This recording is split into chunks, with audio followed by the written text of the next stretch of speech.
the mini Shinji.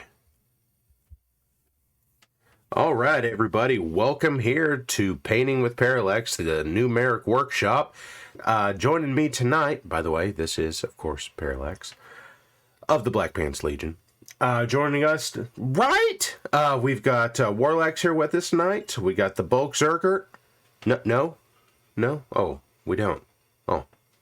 No, nope. And also, we may or may not have our good friend Cold Dog on board. It is, we're not friends.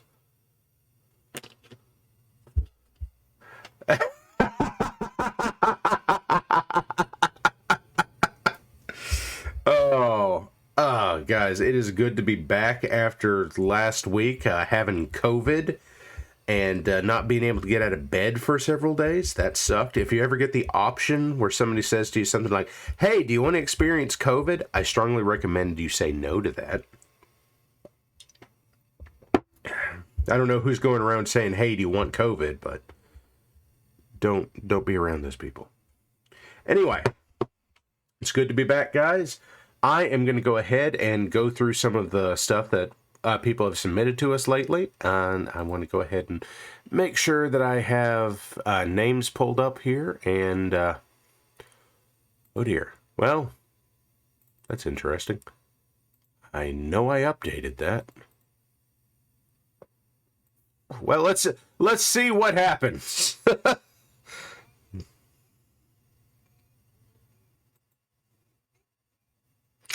Well, that might do. Well, you see, I was pretty sure I updated the new user submissions, and now my computer tells me those don't exist. So,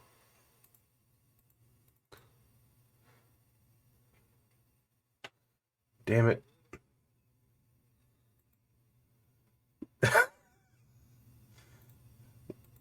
You really then don't want to know how I got the video capture on that.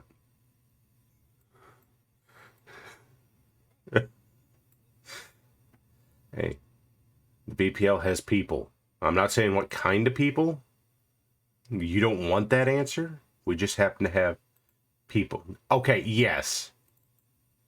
Yes. As we were saying before we came on air, welcome to the BPL, where we are a microcosm of every mental health issue you have ever heard of. Okay. And some you haven't, I'm sure. Some that don't yet have names. Okay, this is thoroughly fucked, because now I'm remembering these images. Okay.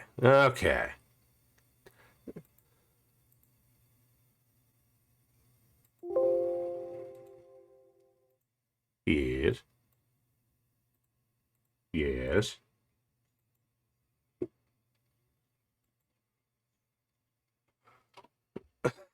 They might have to be. Cookie, can anyone else hear us?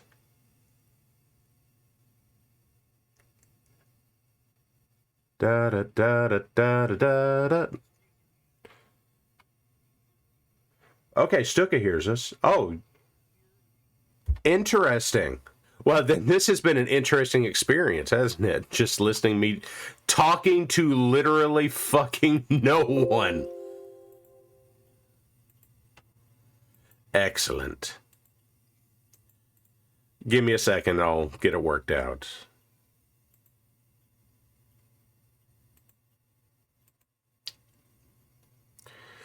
So we'll just...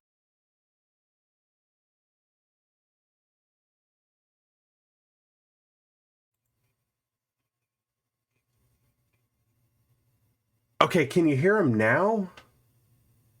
Like, guys, keep talking.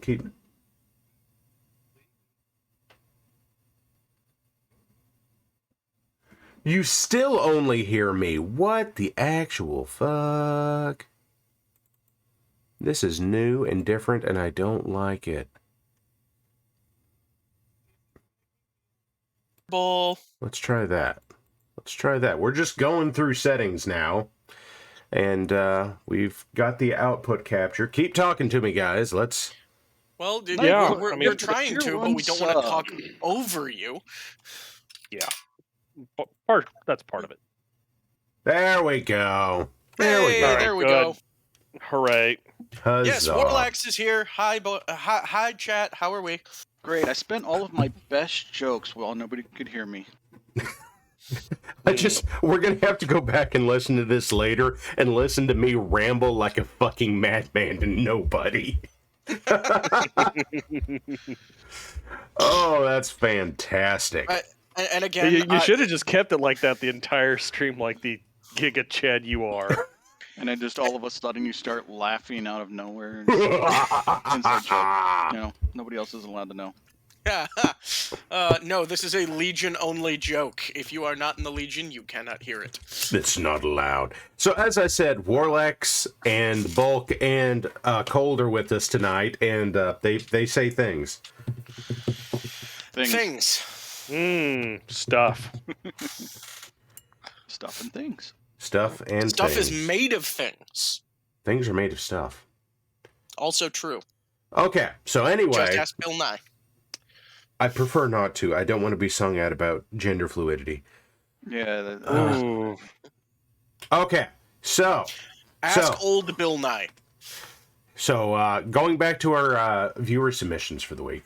Here's Godzilla. It looks like he's a Showa-era Godzilla, so, from the era immediately following the original movie up through the very early 80s, up through the Heisei era.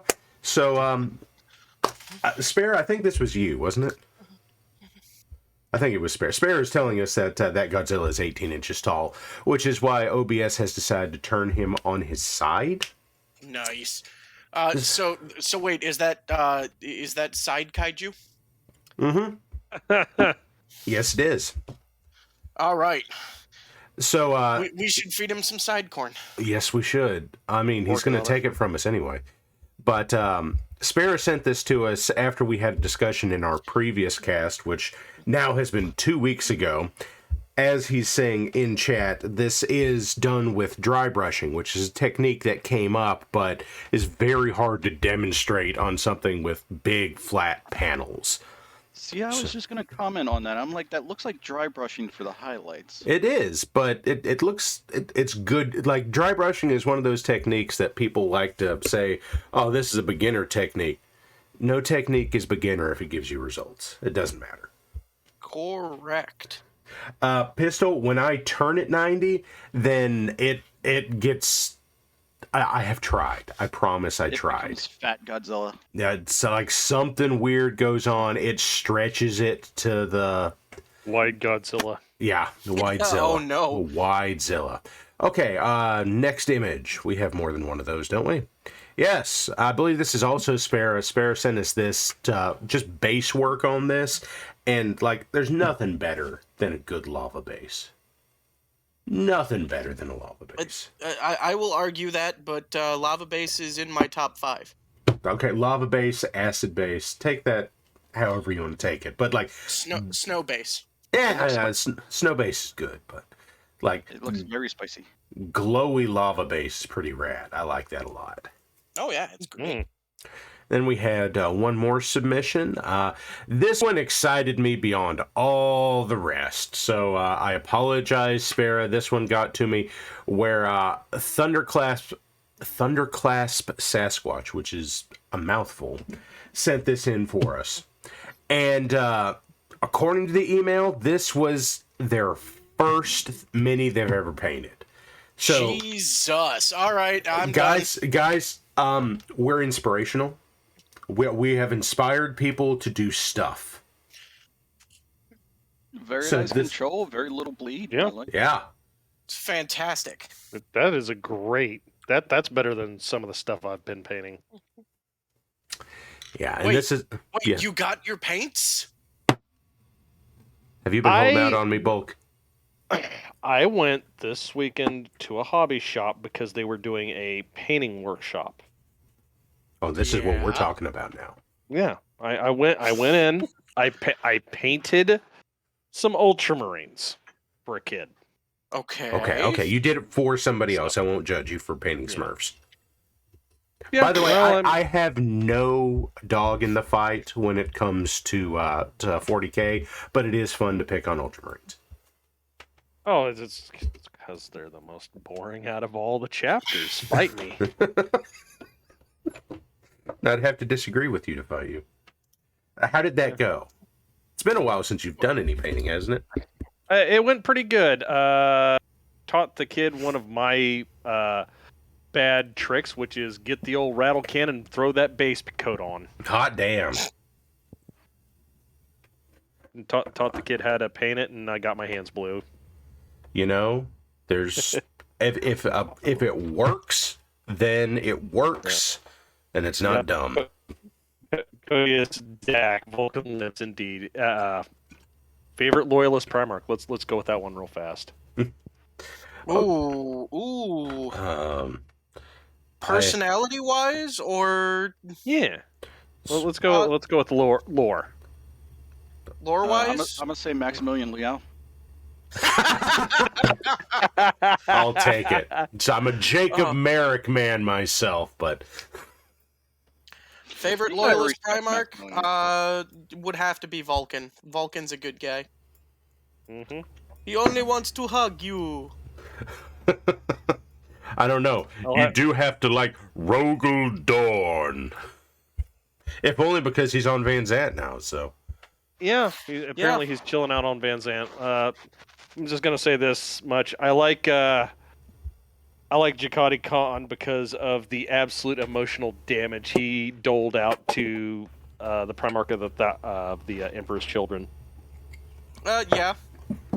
I hear your boys do strange things to your bikes. I hear you do strange things to your boys.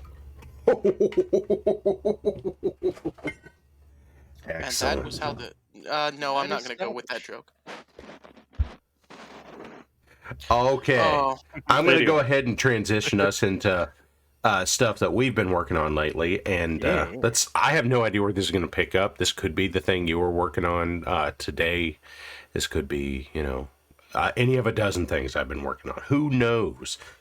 As it turns out, when I'm sick, I'm still well enough to paint, and it's distracting.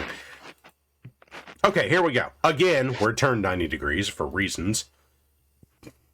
Let's see if I can't do something about that for now. Turn clockwise. Hey, there we go. Now we're marginally less fucked up. marginally. Marginally. What do you want to say, Warlax? Well, this is to follow up on a point from a few weeks ago now, almost a month. Holy crap. Time does fly, doesn't it? That no one here had started using the Army Painter Speed Paint. No one had had the opportunity to actually use it. We did get some photos in from actually my boss previously, but no one here had actually still used it. That is a model that was gifted to me by Para, and is being turned into a Centurion for the Salamanders, because it has a heavy flamer, so why would we not do that? And so I got the Orc Skin Green speed paint, and that is one coat of the speed paint over top of that. Just one coat. One thin coat. And it looks gorgeous already. That's great. I'm looking forward to getting myself some of that. Okay, now you guys have been talking about this all over the place. Please define speed paint. What is it? What's special about it? It's actually a brand of paint. Well, it is a line of paint from a brand called the Army Painter. And specifically what it is it's a kind of paint that is designed so that it gives you a base coat and and your kind of wash all in one step. It pulls away from the corners and makes those a little bit lighter. It settles into the recesses. The whole idea here is that like you prime whatever it is that you're painting white, and then you put your speed paint over it, and like it does what we see on screen here. So that green has white under it. Warlax? Well, it was a white and black mix, Okay. but I believe that it was white and then it had a bit of a wash over top of it. I'm not sure. Okay, but in either case, we see But where you we've can't come. you can't tell. I mean, like you can't really tell too much that there's another coat underneath that green. No, absolutely not. It's a gorgeous, gorgeous thing. Okay, let's see what I've been working on. I don't And so remember. the idea is you can use like 2 of those colors, plus your base coat, and you're done with the model. Okay, this was something I've been working on mostly today. And we'll move that back into the middle of the screen for everybody. God damn it, Para. What? You make us look bad. Okay. This Show was the not... night pictures. Show the night pictures, Para. What night pictures? The ones that I sent like a month ago. Oh, I don't think I have them saved somewhere where I can pull them up. Okay, fair enough. But yeah, this was mostly I think it's mostly like black contrast paint over the robes on this and brown contrast paint on the staff, but everything else is just layered.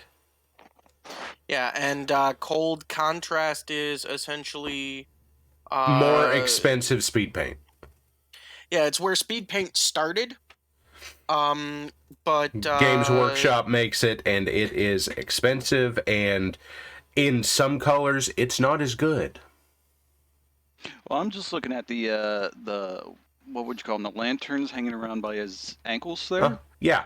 and I'm seeing that it has like the what's it called? Vignette? Is that what it's called? Where it's like the black kind of border. Yeah. Yeah. So Vignetting.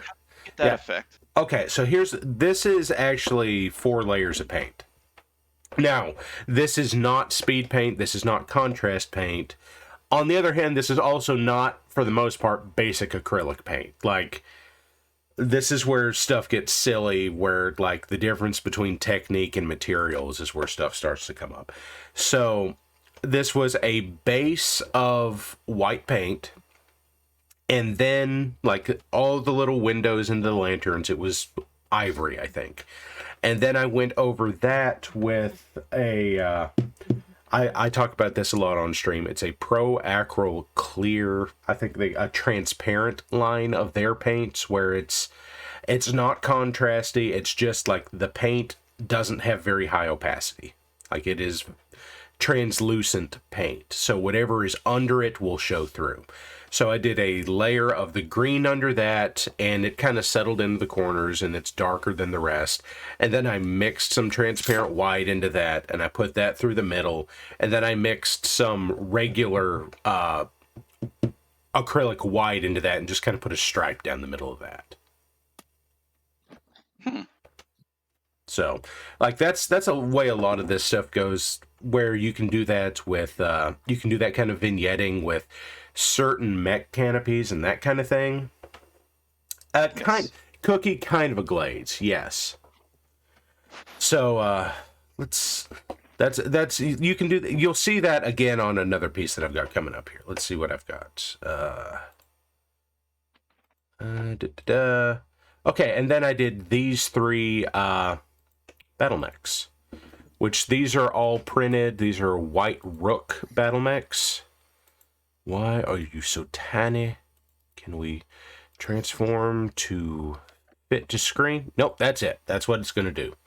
Anyway, I don't think I have individual shots of these, but from left to right, that's an assassin, a battle master, and a Hercules. And, like, I've got these up on my Instagram if anybody wants a closer look at them, but these are probably easily White Rook's best sculpts, and honest to God, that Battle Master might be just as good as the CGL one, the official one. Like, it's not holding the PPC it should be, the way it should be, but it just, God, it's good. And this one was all traditionally layered and that kind of stuff. And Pinstriping is its own special hell. And then speaking of the CGL Battlemaster, that's what I got coming up next. And painting white still sucks. Yes, it Yep. does. Here's Painting over white also tends to suck. Oh, thank you, Cookie, for linking my Instagram. So, here's the secret to painting white. Don't. And when I say don't, I'm not being coy. I mean, like, don't paint white, paint gray. Paint dark gray and build up lighter colors, building toward white. And the only places you really want white are on the brightest highlights. So your edge highlighting and that kind of thing. Yep. So, and I mean, even at that, looks more natural when you do it that way.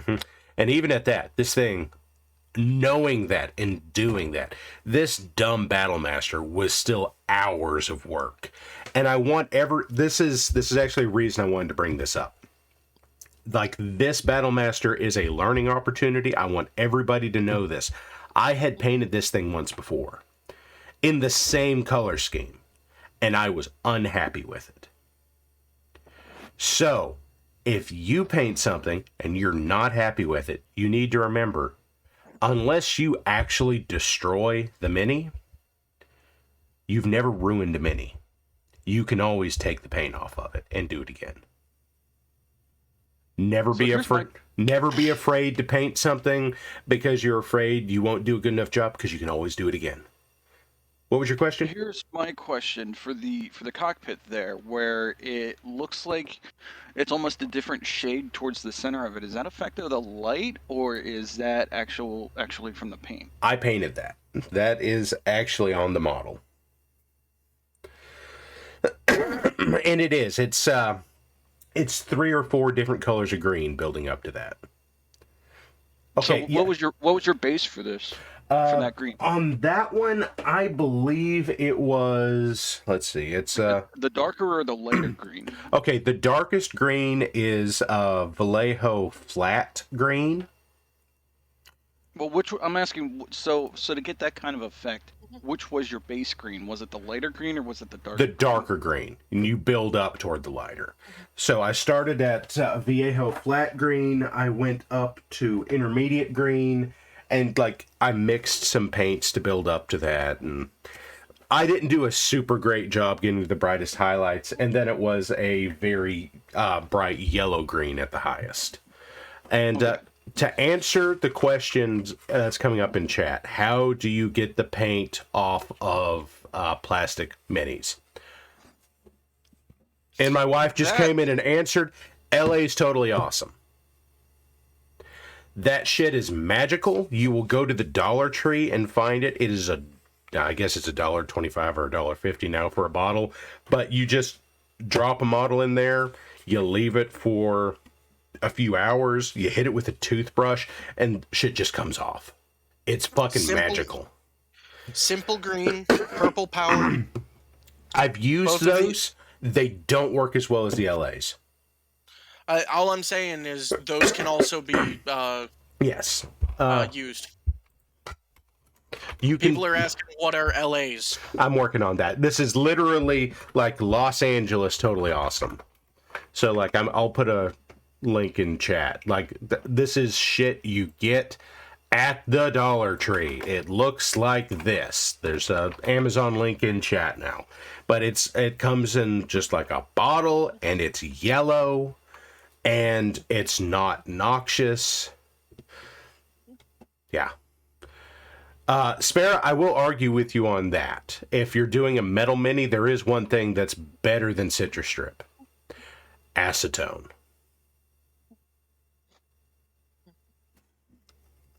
Nothing is better than acetone on metal minis. Never use acetone on anything else. No. Oh, yeah, it'll eat it. It'll definitely eat it. Yes. Okay, and for the love of God, be in a ventilated area that's mainly concrete. I'm just gonna go ahead and throw this in your plastic garage mini with your car running if possible. Oh, and the door closed. Yeah. Second sunset. Really, what you do is you put it in a glass jar, and then you drape a towel over your head and put your head over the jar. Oh, Jesus Christ, you two are with terrible. a 1 million lumens light for illumination. Yeah. And this was another thing that I worked on. Mog here didn't take very long, but It's adorable. it's Mog. He's a Moogle. Yes, thank you, Cookie. For legal reasons, that was a joke. I don't That's think right. the BPL suggests you take any safety thing from the BPL. You take no advice from us. Except Well, gun safety. Gun safety. gun safety, and like I'm trying to teach you people to paint. So, okay, so I made Mog. Mog is fine. Mog's not great. There's some chalkiness on him. Like the primer I was using on this kind of fucked some stuff up.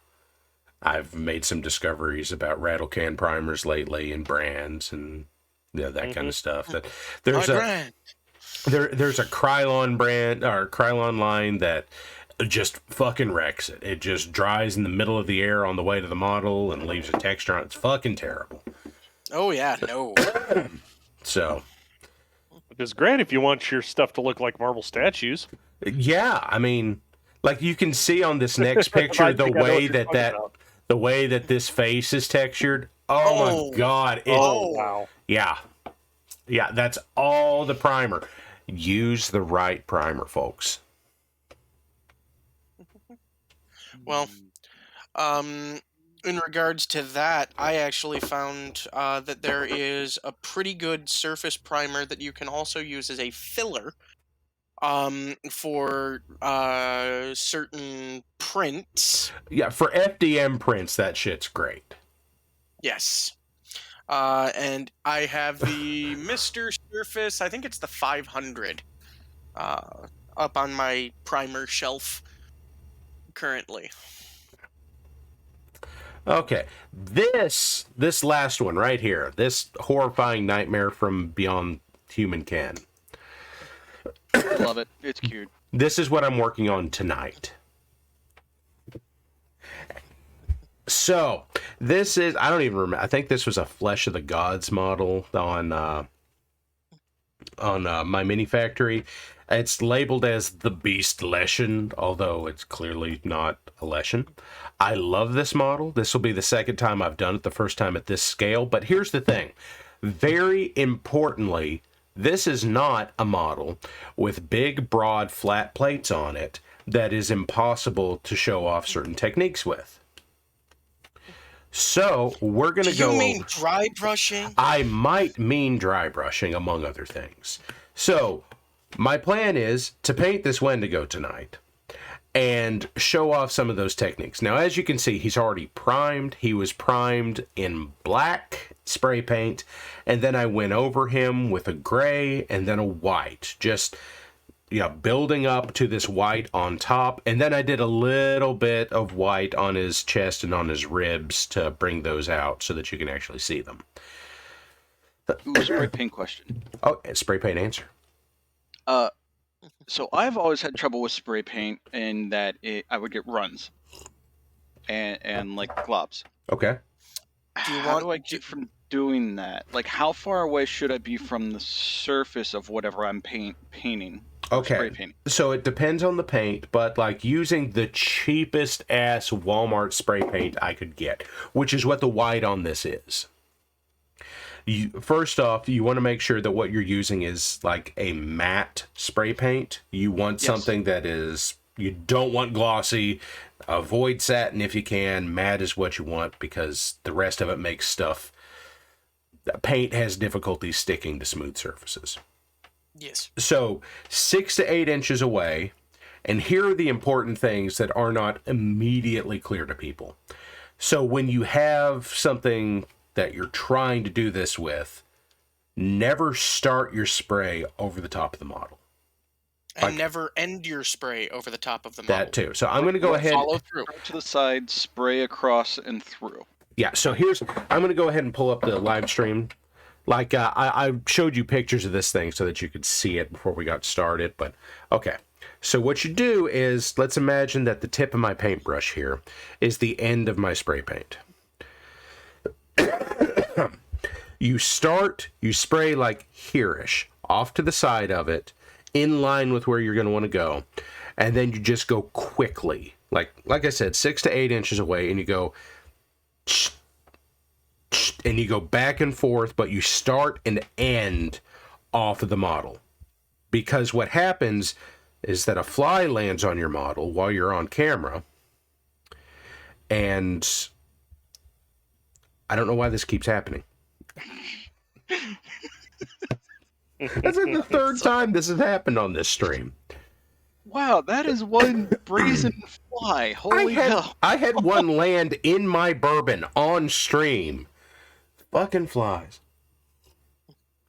Anyway, you do that, you stay 6 to 8 inches away, and you do light coats. So you go, and that's like, you do your black from the bottom, you do it black all over, whatever, but you just make sure it's got coverage. You don't want a heavy coat, you just want it to cover. And then you let that dry for a couple minutes, you come back, you do your gray, and then you do your gray at an angle. Like, if you're just doing your black all over, whatever, you do your gray at an angle, like 45 degrees off top. And then you kind of do your white from like 10 or 15 degrees off top. And what that does is that simulates light hitting the surface of your model. And that'll tell you, that does a number of things for you. If you're using something that is transparent, like a contrast or speed paint, or a transparent paint, then that will show through. If you're not using that, then it still tells you as you're painting where the brightest spots are. So either way, it tells you something. So, does that answer your question about spray paint? I guess that. So what do you do if you miss a section or miss a part that you need to go over again with the spray paint? Because I know that was something that was getting me, and that's usually where I end up with like globs or runs. Okay, again on that, you do it super light, and you just do it fast. Like, you don't start on the model. None of these need to be thick coats. So, like, if there has been a spot where you missed, like, say I didn't get his sternum right here, and, like, I've got the black paint still in my hand and all this kind of stuff, but there's already a wet coat on him, set it down, walk away for, like, 2 minutes, come back, do the same thing again, and just make sure that you're holding your model in a way that it'll hit it this time. Okay. If it doesn't work, if you can't get to it that way, like, on this thing, I already had it based because I wanted to go ahead and get all the base texture and that kind of stuff on it. If you can't get to it, there's nothing wrong with coming in with a brush and hitting it. Okay. See, that I was worried that like there's definitely like, oh, I know on something like this that's this detailed, it wouldn't show up as much, but on a flat surface or a broad plate, it would look like a different texture. Yeah, that can be a pain in the ass. Like, sometimes if you have a spot where like it has pulled up paint for whatever you're doing, like, that's not liable to happen with spray paint, but you know, if you were doing it with a brush and you went back in after something started to dry and it pulled the paint up, that can fuck up your whole week. We'll get to that. But okay, what do I use to protect my models after I've painted them?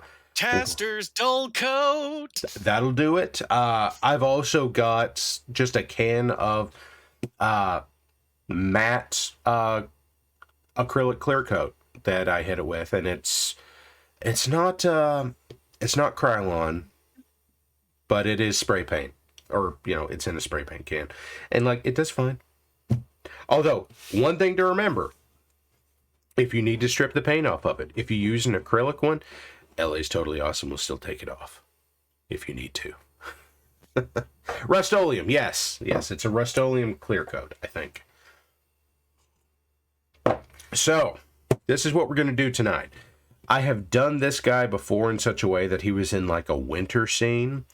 I wanted to do him this time in more of summer or fall. So, like, I've got him based in a situation where, you know, it's forest flourish. I've got, yeah, he's leaning on a stone here. I've got some stacked up branches and stuff here. By the way, Cold dog.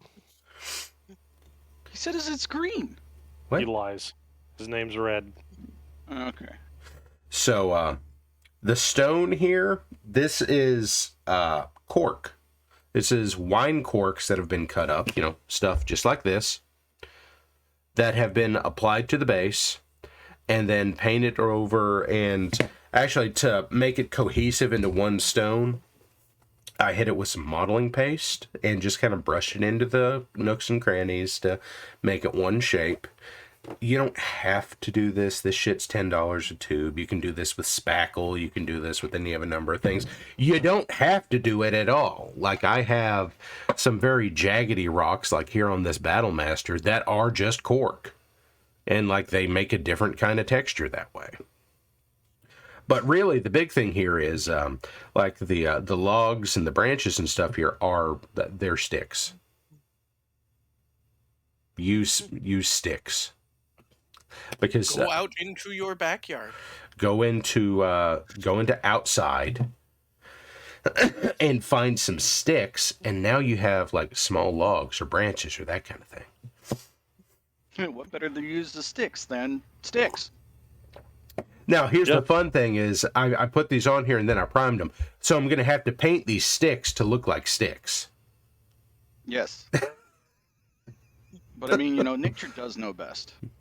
Nature knows best. That's why I'm going to paint over it. Also, like, a lot of the time when I go through and I do basing on shit, I use sand as a filler and a texture on this, and just like, go outside and find some fucking sand, guys. Don't pay for this shit. Like, I have here, like, this container is full of model railroad ballast. You know what it's good for? Making shit look like sand. You know what else looks like sand? Sand. Fucking sand. You know what looks really, really good that sand can cover for is pebbles. If you get like a larger grit sand or larger green sand, it's amazing for pebbles. Oh yeah, and that's good for like at the end. If you throw it on at the end, it looks just amazing without painting them. Yep, Typically. and a lot of times for things like large-scale battle mechs and that kind of thing, you have to think of like that fucking big gravel that you see in, driveways and that kind of thing. Like, if you threw this... What's that? Pea gravel. I've never heard of... Yeah, pea gravel. Yep. No, not pea gravel, not little tiny gravel. No. I'm thinking, like... What I mean to say is that... if you want to simulate the big fuck-all gravel, like the gravel that you see in some... I had a neighbor way back when that had, like, the big fist-sized gravels in their driveway. Like, the gravel, if you hit somebody in the head with this, they just fucking die. Riverstone. Wasn't that smooth. But regardless, like, that kind of thing, at battle mech scale, coarse sand can look like that. Anyway. Yes, it can. Or model railroad ballast will also. If you're feeling lazy and, didn't think about the whole... Or don't have coarse grained sand near your house, which I didn't. Anyway, let's paint us a Wendigo, boys. So here's where we're going to start tonight. I am going to try to not use contrast paints on this tonight. I am going to actually try to layer this thing and do some beginner techniques on it and try to build up toward what we're looking for. So, here's what we're going to do. When to stay? No when to get... Okay, okay. So here's what we're going to do. We are going to do... The last time I did this, he was winter Wendigo. This time, he's going to be like summer or fall Wendigo. So we're going to do a brown coat on this guy. And he's going to have some fucking horrible parts to him also, where there's some blood and there's some viscera and, that kind of thing. Can I interrupt real quick, Para? I mean, you are, so... I'm sorry. That's why I was asking. You're fine. One of the biggest problems that I have seen with people when they first start and they're trying to do browns. Brown is never one color of brown. Nothing If you in this kind of thing is ever one color. That's another thing. But it's just one of these, that is one of the biggest mistakes that I have seen people do is they're like, oh yeah, this looks great and so natural, and it's like that's all one color of brown. Yeah. So on this is going to be different than doing a lot of other stuff where it's like you start with your mid-tone and you work down and then you work up. No, we're starting on the dark color on this thing. Because there's nooks and crannies down in here that once I get to them, I'm never going to get to them again. So I'm starting here with, this is a Viejo Model Color Panzer Series, German Black Brown. The Germans known for their black browns. Oh, is it German black brown? Yeah. Hello. Black brown. And you see what so this? So cold. Go ahead. Cold. Are you painting anything with us tonight? Am I painting anything? Yes. Unfortunately, no. Okay. I'm then you waiting must on money and possibly want to try to find a large-scale Timberwolf to do. You must learn then. Because me, Timberwolf boy. I guess nobody's perfect. Dirty. No comment. Dirty clanners. Yeah, about that. I've got my eye on you. Don't think I didn't know. It's better than a cataphract. Man, there's a lot of shit that's better. Why are all of you shitting on my favorite mechs? No. Listen, that was the first, quote, new mech, end quote, in what, 200 years? I'm not sure. Like, there's some 30-20-ish stuff that's mixed in there, too. But that is the 30-20s. Okay, yeah, but I mean, like, the Wolfhound is in there, too. Well, the Wolfhound's not until 30-ish? Okay. I was going to say, anyway, it's... I don't know why the Capellans just decided that they were going to copy Snords Irregular's homework. Ooh. Ooh. Because it has a crap load of armor, moves decently quick, and can carry a very large ballistic whacker. I hate to break it to you, Warlax. But you're overselling that thing horribly. I'm just going to say it. I was going to say... mobility, yes. I was going to say, Warlax, I hate to break it to you, but so does the Rakshasa. Mm-hmm. And? Nobody's Rakshasa is just that. Mad Cat at home. Yeah, exactly. You're like, so does the Rakshasa, and I'm going, but we have a Mad Cat at home. But why? Why would you do that? My point is that sometimes mechs can have good features and still not be good mechs. Oh, by all means. My favorite IS mech in general is the Archer. Oh, the Archer's just an amazing mech. Yes, in its role. But absolutely. But I have come to like the Cataphract despite its Capellan roots because of the fact that everyone else underestimates it. I suppose that's fair. And when you underestimate that, it is going to hurt you a great deal. You are entitled to your opinion on that. I know from a couple of times that I've brought it on in the show that there are members of our audience that are not overly fond of the Orion, and I love the Orion. I think the Orion is a magnificent machine, although it is ugly as sin.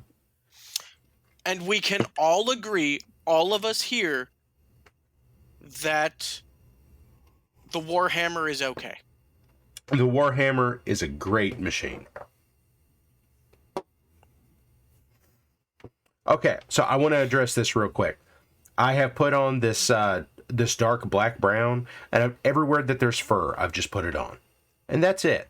I'm just going to let that dry for a little bit. I added some water to it to thin out the texture to make sure it got down into the nooks and the crannies, and turn the model over and do this kind of thing just to make sure that I got in everywhere. But, like, okay, now he's brown. So, if I might ask, what are you planning on doing with the horns? The horns are going to be a terrible, dirty bone color. So, Okay. ivory next. Ivory. And I'm just going to reach for this because it's already a texture I like.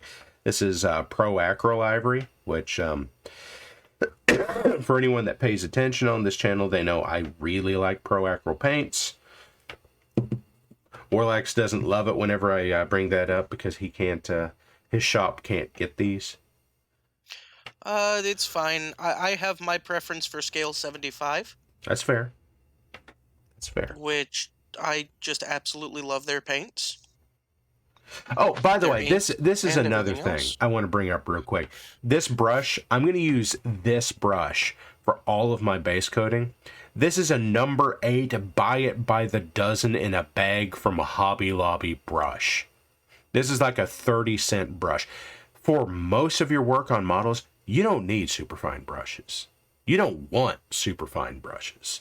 You want brushes that can hold a lot of paint and it not dry out on the brush before it gets to the model. Save your good brushes for your detail work. You hear me, Cold? Amen. You hear me, Cold? Save your good brushes, I Cold. do hear you. I was actually gonna ask about that, but you definitely cleared up my question. I'm going to send you some good brushes, Cold. I'm going to send you some reasonably good brushes, Cold.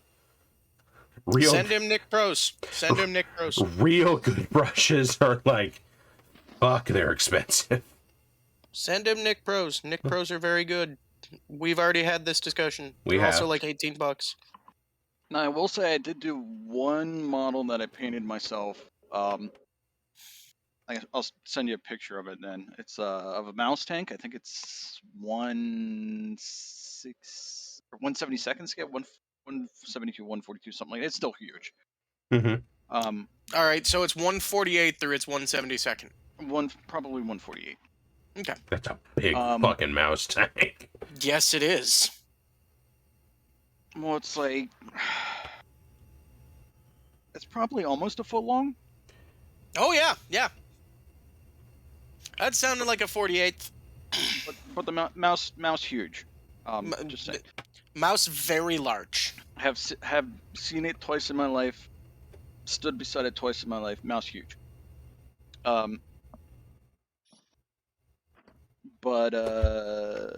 did I have the truck nuts to it? I did not. The fuel tank's on the back of it.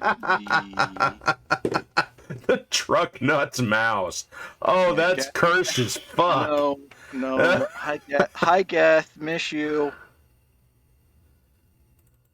Yeah, Geth. I know Geth. He stalks me. He doesn't want to admit it, but he stalks me.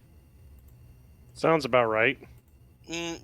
Did you just artfully avoid truck nuts mouse? Truck nuts mouse. Sort of, kinda. Truck nuts mouse. Geth and I were in Red Sky together a while ago.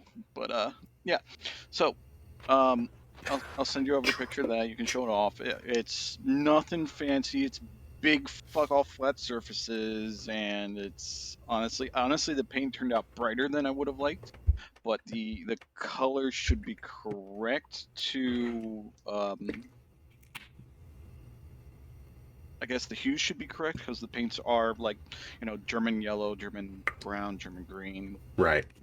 So, for anyone that's watching me just put that giant fuck all glob of stuff on here, that's glaze medium because I want the highlights to come through on the feet and the hands.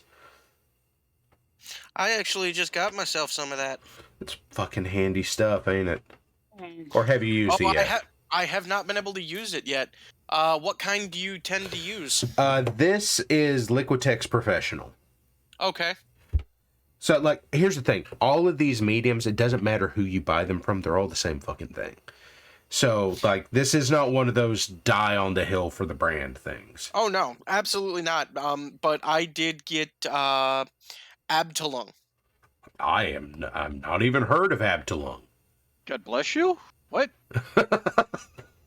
Yeah, that's about where I'm coming from. Oh. Do-do-do. You gonna give me the first 4 opening notes to Doug and then just leave it off?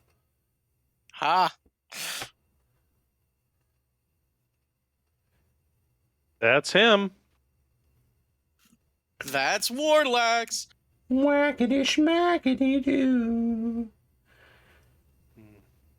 So it is Abtalung 502. That sounds expensive. Like, I don't know if it is, but it's very European in its sound. Extremely European. Sounds German. Yes. How are the glow-in-the-dark paints? Are there any duds? You know what? I have never used a glow-in-the-dark paint. I have no idea. I'm sure there are duds out there. I'm surprised. By what? Glow-in-the-dark paint, I think, would be very kind of touchy. Now, there are lots of fluorescents out there that, they're not exactly glow-in-the-dark paints, but fluorescents have their own special place for things that, like, if you're making a display piece... There you go, Para. If you're making a display piece and you want to be able to, put it somewhere with a light on it, then those are great. I have not yet gotten it. Oh, wait, there it is. No, it's not. I haven't gotten it yet. From Just don't Tacom use Gaming? radium. No, you should use the radium. Oh, wait, From did you drop it in... Oh, you dropped it in chat. Okay. I did, sir. Abtalung. Oh, it's $9. How much is in a bottle? Not much. Oh, that hurts. Oh, it does, but employee discount. So. I mean, that's fair, but like, dude, Liquitex Professional. I think this is 8 fluid ounces. Oh no, it's because I didn't know what I would be using it for. Okay. Or anything else. I went with or asked for just a bottle. Okay. And this is what was ordered for me. Okay. So, for everyone in chat, let me tell you what glaze medium's about. So, when you thin paint with water, what you're trying to do is a couple of things. One of them is that you're trying to thin out your texture, which is a great thing. You don't want big globby texture on stuff. Another thing that you might be trying to do is bring down the opacity of your paint so that, whatever is under it comes through. But you can do that in such a way that you thin it to get your opacity down, but at the same time, that can fuck up the adherence of your paint to your model.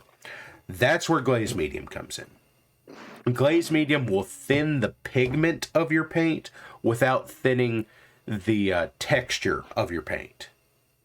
So with this, what is this, Mornfang, Bugman's Glow that I'm using for his base skin tone on this guy, like, that's what I'm doing, is I thinned it with water first, and then I brought the adherence of the paint back up so that it doesn't run on the model with the glaze medium.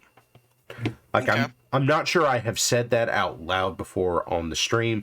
That's why I use glaze medium. It thins, but also it thins without making it runny. Okay. Yeah, it's just something that every couple weeks I'm getting something new to try out because that's the way you get better. That's the way you find out what works for you, if nothing else. Because, like, I'm at a point right now where, God bless, I've got a lot of fucking paint over here, and I have I figured out which ones I like and which ones I don't like. So, like, I know what I will buy more of in the future. So I'm trying to work through some of the stuff that I have on the shelf here so I don't have to get it again or whatever, so I'm not stuck with it anymore. But you get to a certain point where you figure out what works for you and what you like, and then you stick with that shit. So, it sounds like you're still in the phase of figuring out what you like. Well, the thing is that I have figured out the paints that I like. Mm-hmm. The stuff beyond that, I haven't really figured out yet. Okay, you're getting up to the point where you're looking at some interesting shit then. Like I said, with most of your additives, from one thing to another, they're not different. Like, almost all my shit is Liquitex because it's what I can easily get a hold of. Right. and it's Liquitex. Like I like the Liquitex Professional for most stuff, but like on like acrylic medium, which is kind of like this, but does some different, mildly different shit. It doesn't matter what you get for acrylic medium. Acrylic medium is acrylic medium. It does, like, I've got Liquitex Basic of that, and it's exactly the fucking same. Gotcha. No, it's I'm to the point, like I told you, that ATST from the first episode I was on, where I started using solid pigment, Right. to start getting the different textures. And I'm to the point now where I'm getting into a couple of mediums to see what that does to paint. It's one of these things that I'm to that point, and now it's all about fun stuff. It's all fun stuff. We're all just figuring out the fun bits. Okay, so here's what I'm going to do from here. This is the reason I'm doing this model. Is all this fucking fur back here. We're going to do some dry brushing tonight. So, All right, hold on. Before we get into that, we are being told to hydrate and break. Oh shit, hydrate. Alcohol. Hydrate. Alcohol hydrates, right? Yes. Yeah. Okay, there As we long go. as it's over 80 proof. Well, it's bourbon, so. Slancha. No flies nearby, right? It doesn't matter. The glass is empty. Damn, that was a that was a generous shot. I wonder if my wife's still watching and she's gonna fuss at me over that. She did. She did. There we go. Special apple juice. It's Daddy's funky apple juice. And with the eye break, how long is the eye break supposed to be? Like 3 minutes. I think that's excessive. Really? Let's say 15 seconds. Yeah. Okay. I'm gonna look around at all this stuff on my show. God bless, I've got a lot of fucking mechs in this room. All right. Get into a domestic abuse juice topic. Daddy's there. no-hit juice. That's a bit excessive. I don't drink before the kids go to sleep. This is a very important part of it. I'm not gonna go there about what do you tell a woman with two black eyes. Oh no. Nope. Guys, I have to have somewhere to sleep tonight. Okay. We started this project with black brown, right? Then this is a very dark brown. We're gonna step up to chocolate brown. I've also got a mahogany brown on my shelf that is also a Viejo model color. I'm gonna be honest with you, I can't tell the difference between these two colors. So we're just gonna pick one of them. Which one's poop brown? No. Go with poop brown. That probably Parallax this one, is honestly. a loving father. My kids think so, anyway.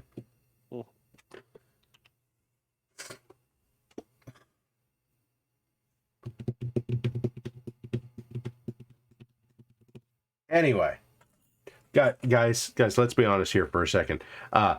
If I were anything but a reasonable husband and father, I'd be the one getting my ass kicked. So, dear sweet lovely wife, who is currently in the chat, wouldn't put up with that shit and is not afraid to make that known. Yes. I am 10 inches taller than dear sweet lovely wife, and she will wreck me.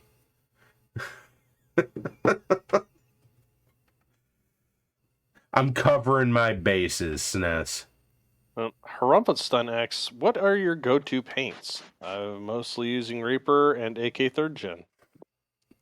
For me, I have what I can get access to for the most part. Like, my collection is a whole metric shit ton of Viejo model color and a smattering of Citadel paints and then a lot of Pro Acryl. I have Citadel. I have Vallejo model colors and game colors, and I have Scale 75 as well as larger stuff from Michaels. because they're like $1 and maybe 15 cents, and if you thin them down, they work. Craft paints. I'm realizing I started doing this without saying anything. Okay, dry brushing. Cold, you're in here now, right? Nope. Cold? Cold! Yes. Pay attention. You've created a time paradox. Oh no. Okay, so here's what I'm doing, Cold. This is a makeup brush. Okay? I bought this in a pack off of Amazon, and it was like $8 for like 2 dozen brushes. Okay, this is a cheap fucking brush. Here's the thing about cheap fucking makeup brushes. They're soft. They're very bendy, whatever, and they hold a lot of paint. This is how you do the dry brushing thing. You find a brush that does something like this. A lot of times... You never want it to be one of your good brushes. No, that's why I'm saying like cheap makeup brush. And I have now like absolutely inundated this thing with this chocolate brown paint. And now here's the part that hurts whenever you're cost minded. I'm going to take this and I'm going to go to this paper towel and I'm going to go, get the fuck off of my brush, you son of a bitch. Where's my rent? You see how like almost all of that paint is off the brush now? That's what you want when you're going to dry brush.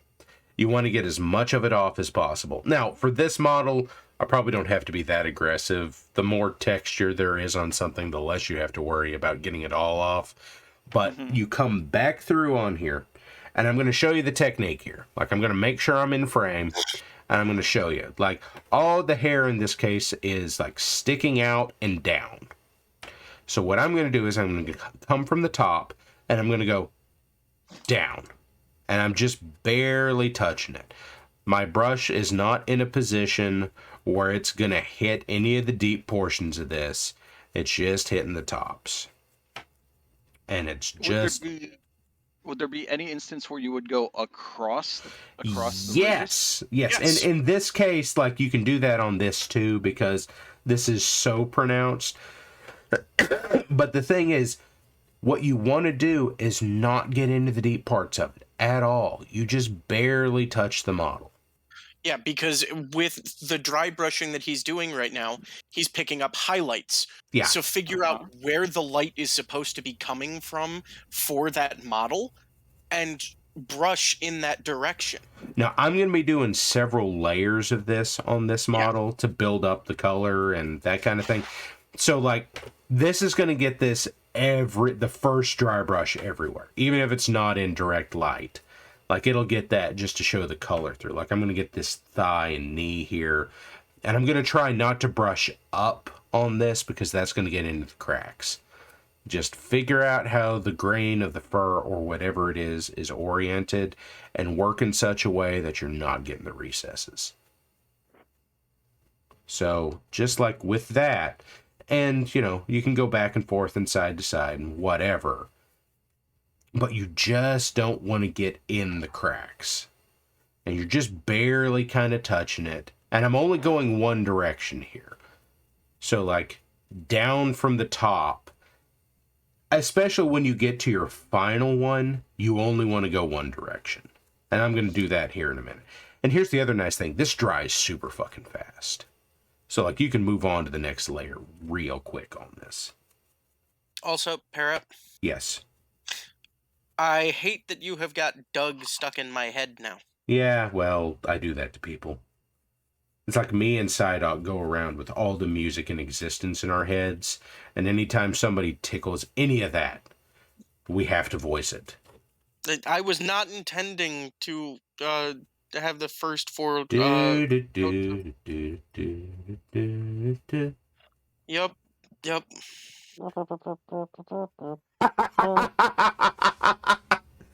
We shall all feel and share the pain on this glorious Power night. of Doug compels me. Oh, God. Dearest Duck journal, tonight I have created the ultimate earworm. We shall all share in it. DuckTales. Woo! I have been led to understand what DuckTales? DuckTales? Shit, that's like the whole theme of DuckTales just whistled.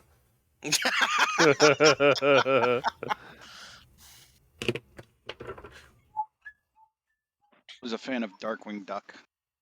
Well, that's Oh, because you're a yes. man of culture and taste. Okay, so we've got that chocolate brown on here now. And, like, this is a subtle effect. I don't think you can see this on camera. But here's the thing. This is no longer really fucking dark. Like, you can actually see this is brown.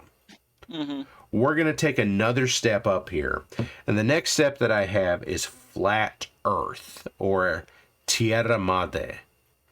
Because, you know, Viejo is in Spain, and it's in Spanish. Yeah.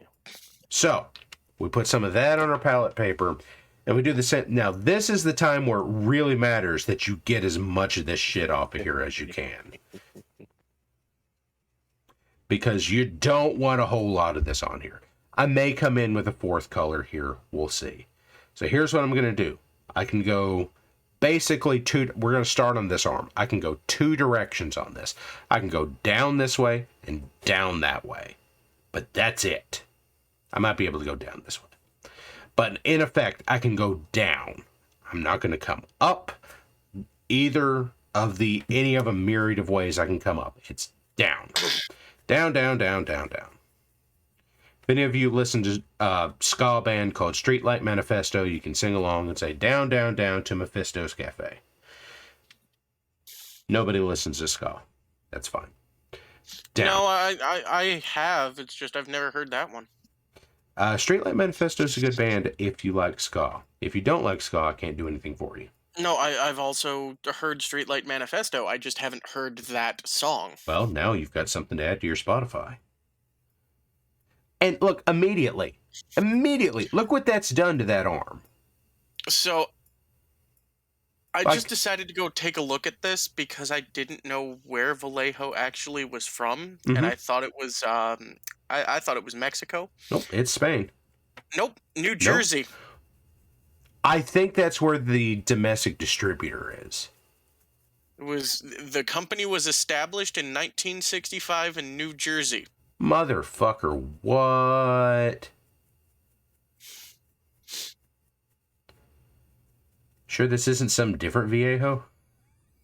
This is Vallejo acrylic paints. Well, my whole world has been set off access. Hey, it's Vallejo! We're gonna have to get Colberto to pronounce it for us now. I'm just sitting here. I'm like, I know that scale 75 is Spain, but I thought Vallejo was. Oh God, it's in New Jersey. Nobody goes there. Well, Not we would willingly. encourage you not to underestimate the appeal of the Garden State next time you travel. If anybody gets that, I don't know if I'm going to be surprised or not, but you all get an inspiration point if you get that reference. Okay, now, seriously, in a matter of minutes, I did 2 layers of dry brushing on this thing. And, look at the depth that's on this now. You can see where the tops are. You can see where the shadows are. I'm probably going to do one more layer of a lighter color to really hit the highest of the highlights. But, this fur has depth now. This is amazing. And, yes, this is a very beginner-friendly technique. But don't stop doing it just because it's beginner-friendly. It just means that it gives you results easily and quickly. So, this is just amazing to me. Models that have a lot of texture just come together so fast sometimes. Absolutely. And, they're so fucking cool. I have found that dry brushing is very good for weathering a model. Yes. Depending on the model again.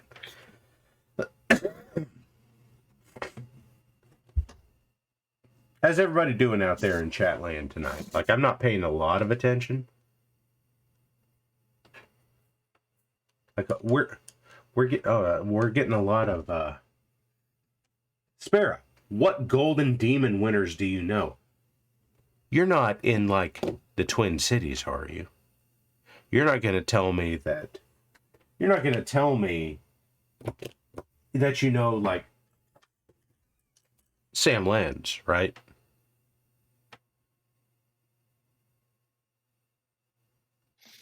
No, I am. You am what? I do not know this person. Well, Sparrow. I mean, Sparrow. Okay. Let's give Warlax, and actually, you're on here too, Cold. You get to know this too. Go onto YouTube and subscribe to Tabletop Minions. Uncle Adam will give you a whole fucking ton of beginner-friendly painting techniques. And also, he's friends with Golden Demon winners, so occasionally you get tips from Sam Lynn's Golden Demon winner. I think he's got like 3 or 4 of them. Okay. Early 90s Golden Demons. Man, like, that's a Sparrow, that is an entirely different critter right there. That is... Whoo, that is some saturated, bright-colored fucking paint. Also, Yes. Cookie, yes. Thunderhead is amazing, and let's see if I've still got this where I can find it easily. I may or may not. Thunderhead has also done some amazing STL files that he has up on multiple places for free. And I strongly recommend you find them because he's a big fan of Fist of the Sun Dougram. And that is a place where many Battletech models came from. Like, iconic ones. Okay. Dogram, Crusher Joe. What's another one? Macross. Yep, thank you, Macross. Oh, no, I didn't get rid of this thing, did I? I didn't send this thing to someone. Surely to God, no. I just can't easily see it, right? What is it? Thanks for the follow, Boggs Brutal. Or Boogs Brutal. Let's see if I can find it before I tell you. I'm standing on my couch looking at my shelves, trying to find this damn Shadowhawk. Giant fuck all Shadowhawk. Where is he? Based in black? Somebody get Nobody pay any attention Even to when- the avatar that just, or the Sunder that just fell off a high shelf. uh-oh. It's fine. Hey, Para? Yes. Somebody get that guy in. Hold on a Oh, second. here it is. Oh, okay. Because I've got that one Here. that you sent. I've got that one that you sent This. in the studio set.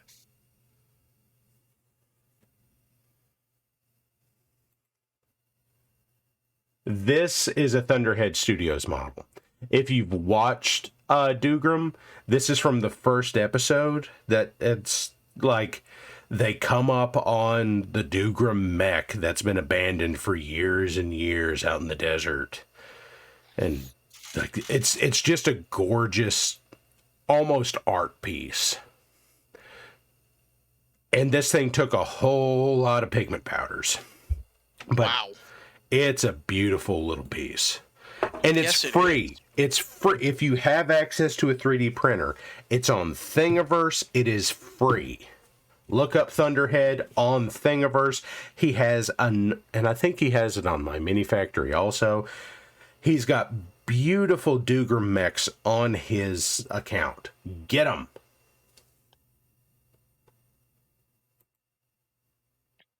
So let's see. That is a gorgeous piece.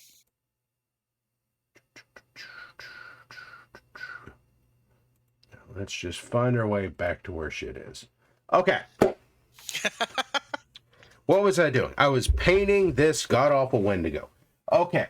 We're going to step up one more time from here. And this time we're going to do a Viejo khaki. Just to get the tips of the fur on this. And this may or may not be a little bright. We'll see what happens. But we really want to get the paint off the brush this time. Well, see, here's the fun thing is if you do end up going over and it's too bright, you haven't done a wash yet, so you can still bring that down. Now, for dry brushing, a lot of times you can avoid having to do the wash by layering it the way that I have here. So we're going to take a test area right here on this arm and... No, that's perfect. We just want to do this lightly this time to get the tips and such and create some contrast. Yeah, that's what we're after right there. And again, this is a super simple technique. I'm just going over it once on the outside of the body, anywhere where it'd be catching light. Now, I'm not going to go inside and do this. I'm like not going to get in here. I'll get here. And just, there are even places on this we could go a little bit lighter, but we don't have to. And there, like that. And again, we have even more contrast between the shadows and the highlights on this. And it took like no effort. A little bit more down. Oh, that was heavy. And also sometimes you can just use your finger to wipe some of it off. Not a big deal.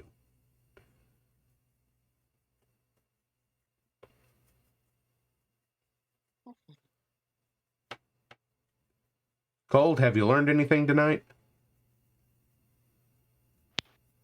Yeah, I don't paint enough. Yeah. I'm going to start sending Cold prints. That's what's going to happen.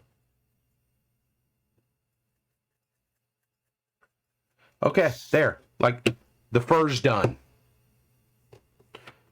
No effort in that. Just nothing. It's just super fucking simple. It doesn't need to be complicated. And it's got depth to it. It's built up layers of color. It didn't take any special or expensive paints to do this. Almost all of this was Viejo. Actually, every bit of the fur on this was Viejo paints. I used 4 colors. That's it. Every bit of that. This is super available paint. Hobby Lobby carries Viejo model colors. It's usually in the same aisle or the adjacent aisle to, models. And like, that's it. That's how you do fur like that. If you wanted to, you could come through one more time with like an ivory to pick out the highest points, but you don't need to. And anything that's single color like that, it's the same process. You start dark and you build high. Now, here comes the fun part. Here's what I'm going to do next. Now I'm going to do a wash. So here's really what a wash is. And for this process, I'm using Army Painter washes because they're just good. They're just fucking good. And they're just fucking half the price of Citadel shit. And I'm going to butt in momentarily just to state, for those that don't want to, you can mix your own washes. You can. Now, here's where I'm going to come in and I'm going to say something about paints and pigments and this kind of thing. Because last time we did this, somebody sent in some mechs that they had painted. And I commented that they looked like a good start. And they were white and they were silver. And I got an email after the fact where they told me that they were using craft paints. There's nothing wrong with using craft paints when you're starting out. No, not at all. Now, I am going to say this. There's one caveat to that. Unless they're white. Because the place that you really need good paints is when you get to really light stuff. Because the way all these acrylic paints are made is that there's an acrylic medium, whatever it is, and then there are pigments in it. Mm-hmm. And the pigments are what have the color. If it's a metallic one, it'll have like mica powder in it. If it's a really fucking fancy one, it'll actually have metal fleck.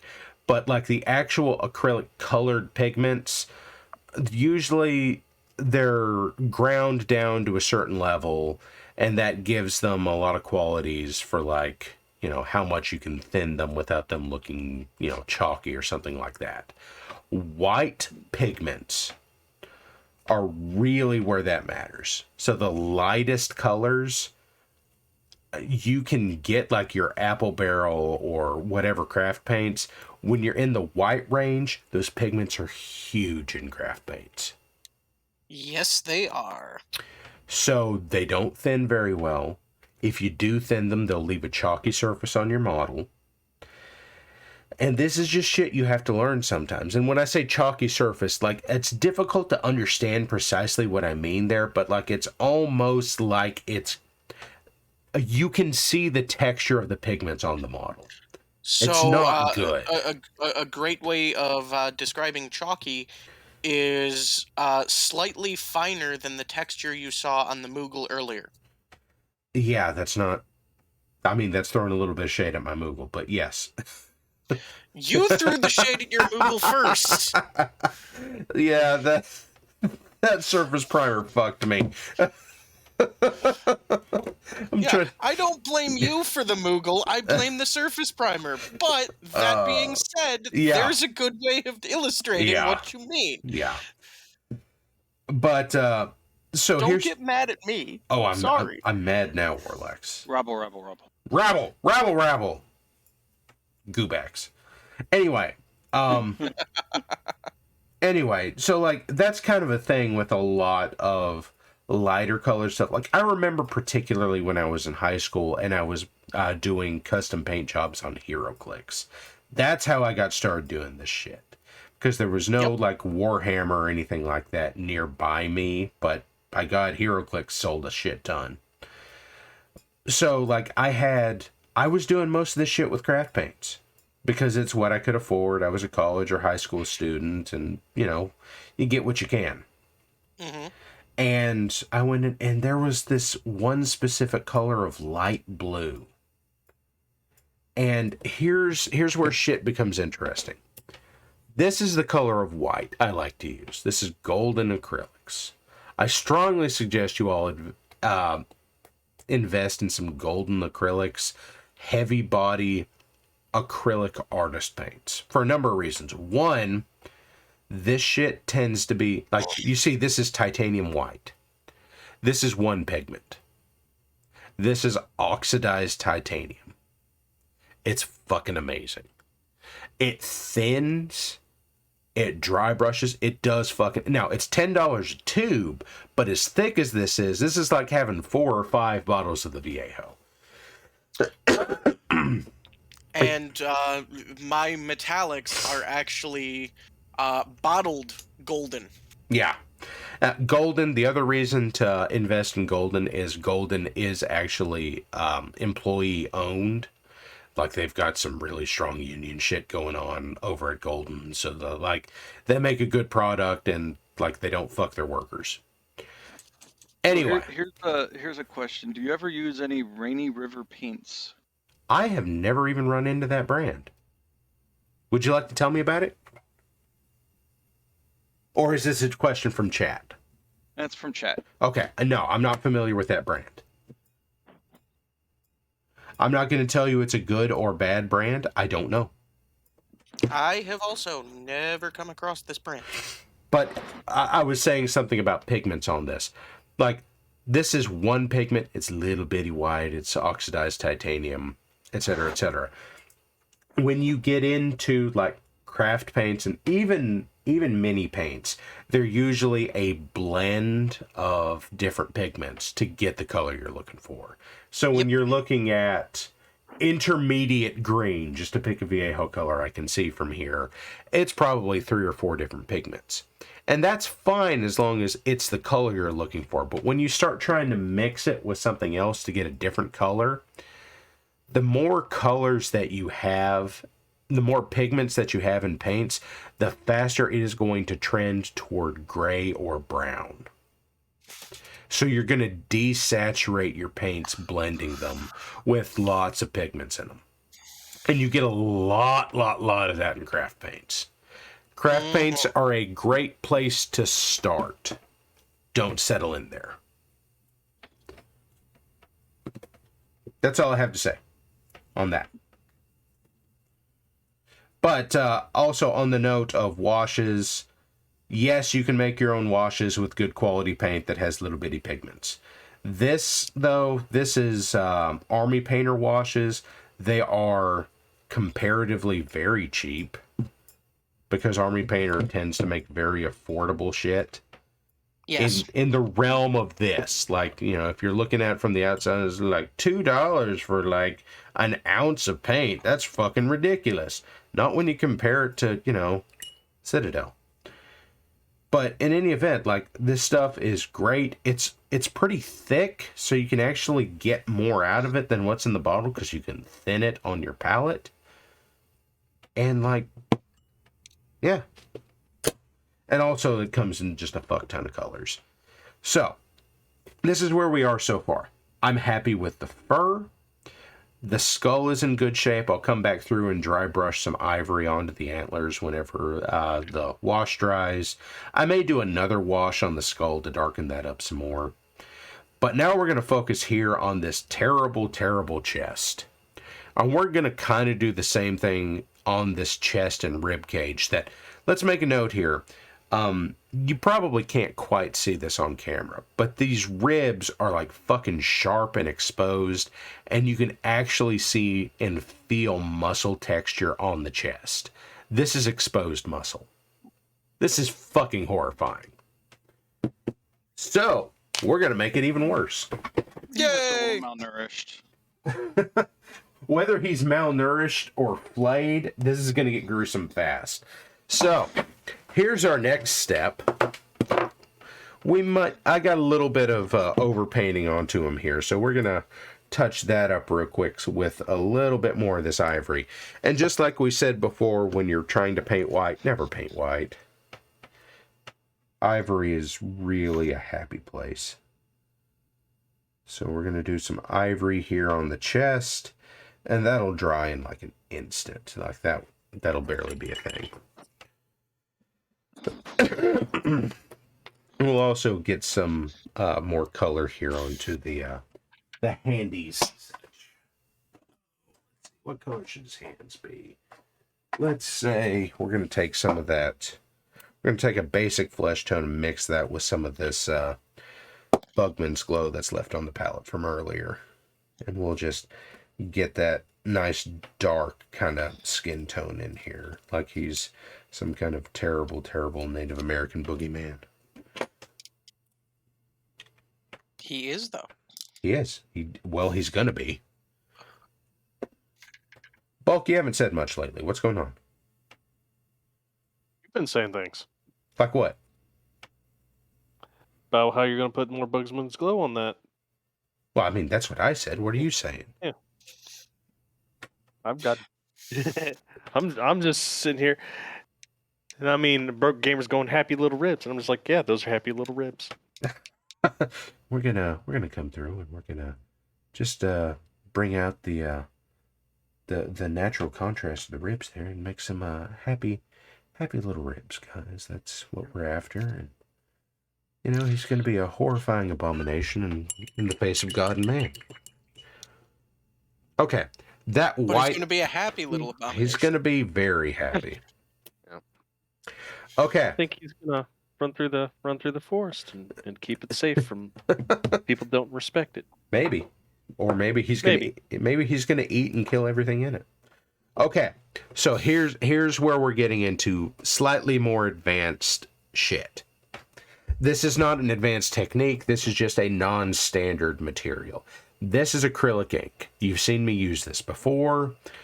Acrylic ink has some odd properties. It is very pigment dense, and because it's an ink, it's also very, very small pigments, so it thins amazingly, like we were just saying. Yes, it does.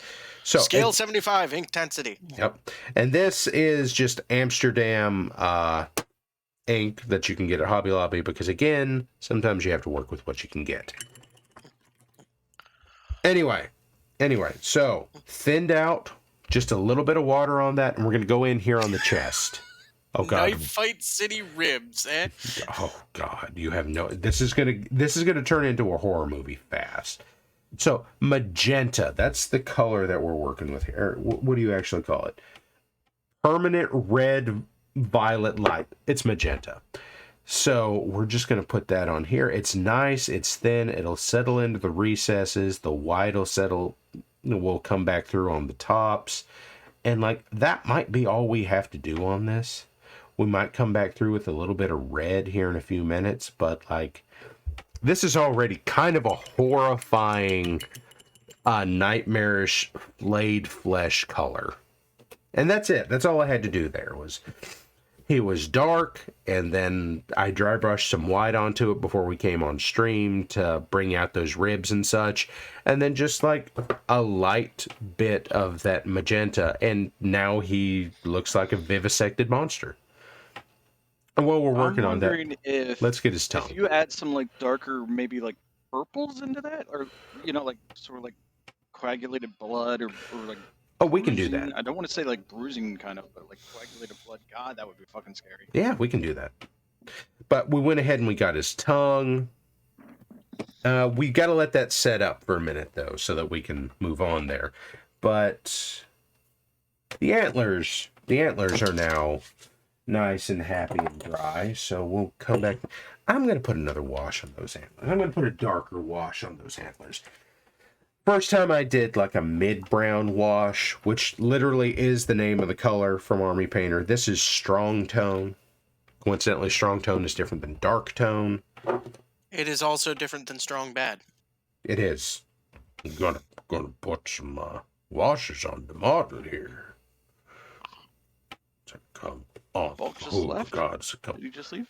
Bulk! He'll be back. Bulk left. He'll be back or he won't. It's fine. I am about ready to head out myself, though. Oh my God. Well, Cold, it has been great having you here. If you need to run off, do that. Do you have any questions before you go? I wanted to have you on here to give some perspective of people that are newer to the hobby than a lot of us are. People who don't know what the hell they're doing. I don't think that's what I said. That's what I said. I don't know what the hell I'm doing. Like I'm looking at you and I'm just like, I don't think my hand could ever be that steady, and I have pretty steady hands. I'm not even doing anything like super steady here. Like I'm not doing eyes. I'm not trying to freehand anything here. It's just paint go here. That's it. Just... Yeah, the thing that you really have to remember, Cold, is the excellent thing about mini painting in regards to any of it is that if you mess something up, you can always go back over it and fix it. Yeah. And if you fuck it up too bad, the worst thing that happens is you strip the paint off and start over. That's it. That's it. But there. Look at that skull. That's fucking horrible, isn't it? Very nice.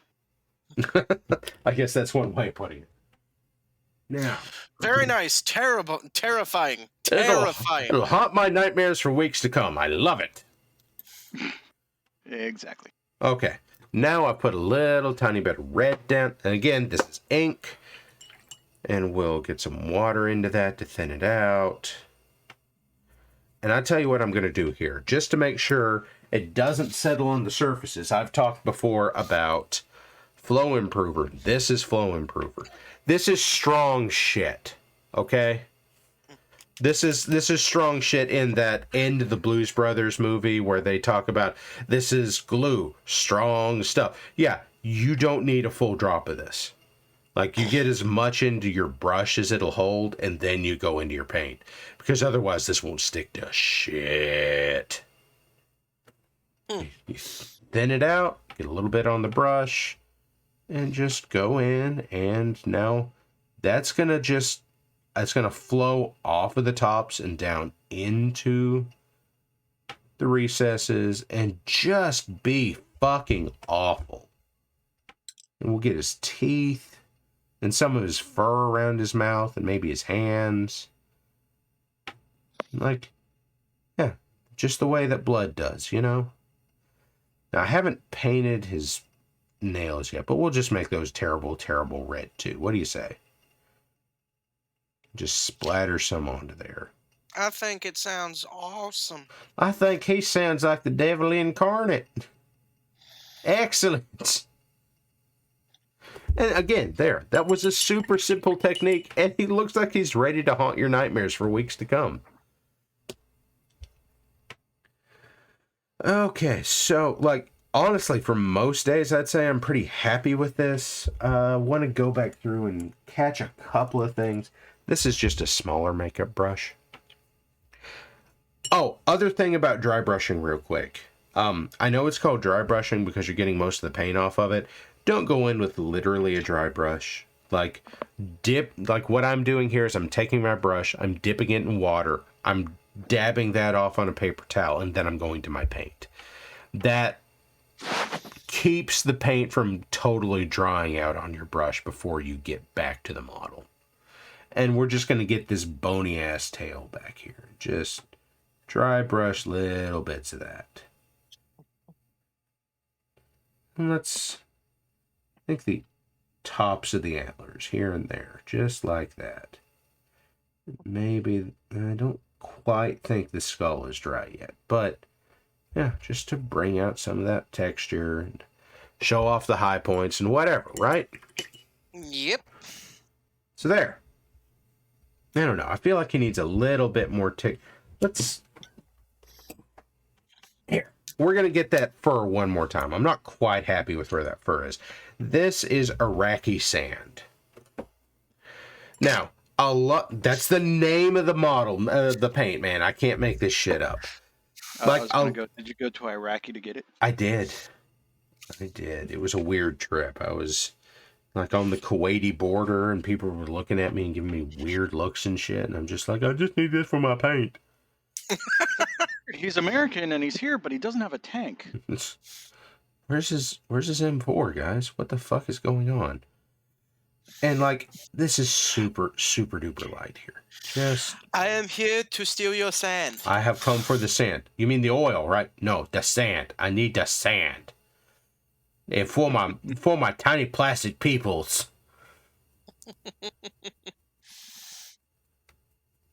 Tiny plastic. What? Don't ask no more questions. No more questions. Give sand. Give sand now. Mitty Mouse.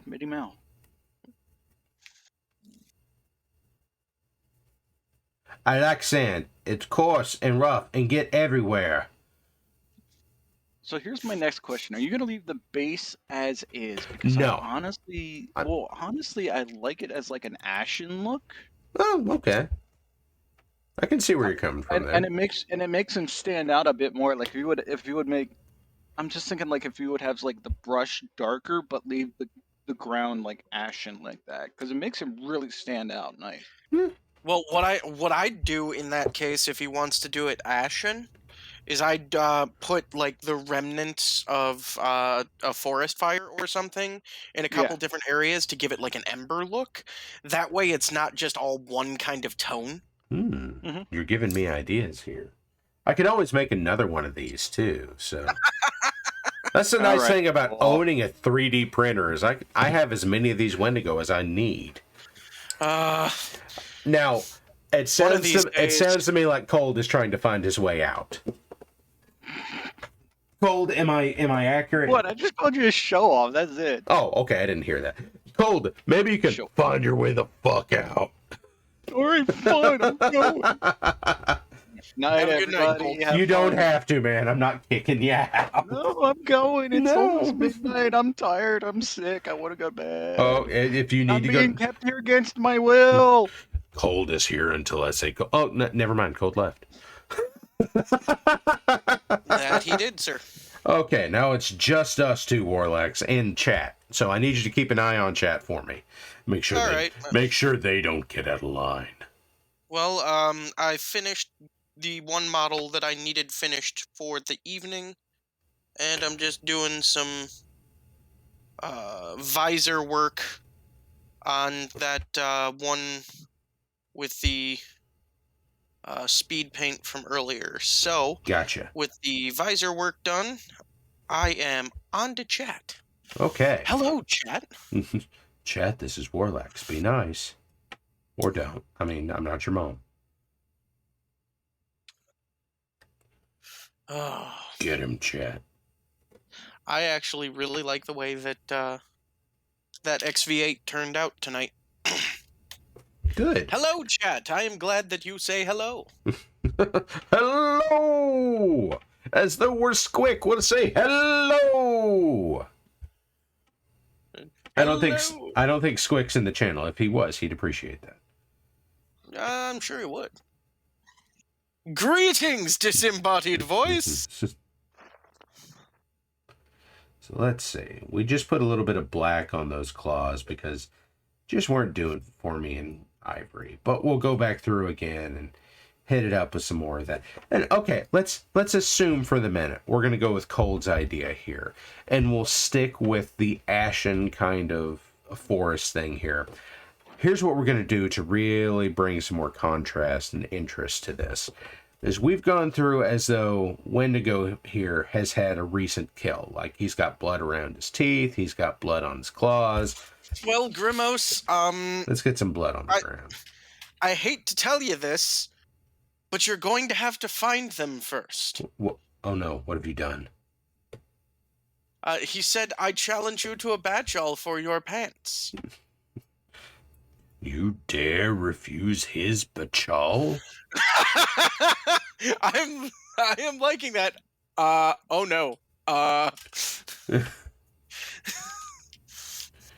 Oh no, I did not refuse his bachal. I just simply stated that he would have to find them.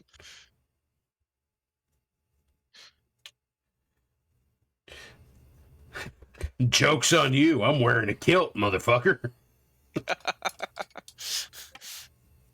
I also did just send you the finished bit for the XV8 for when we're done for the night. Okay. Let's get some more fucking horror into the ground here. What do you say, guys? Fucking horror? Who likes fucking horror? Horror. Let's see. Flash, where's my red trying to tone? get some utility kilts. There we go. Thank you, Thunderclap Sasquatch. I appreciate you understanding where that comes from. Dude ain't got no pants. How are we gonna carry pocket knives? Oh no. You just stick them between your butt cheeks. That's nature's pocket.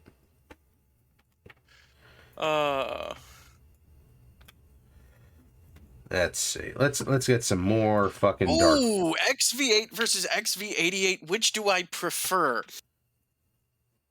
In all honesty, the tactical flexibility of the XV8 is better, but the XV88 is my baby because always railguns. All the railguns. So now you guys are just you're not anywhere near my wheelhouse at this point. All I've got here is Guavasa Space Marine. I wonder what that's going to do to chat. Oh God, I completely forgot that you'd sent me that you'd found that.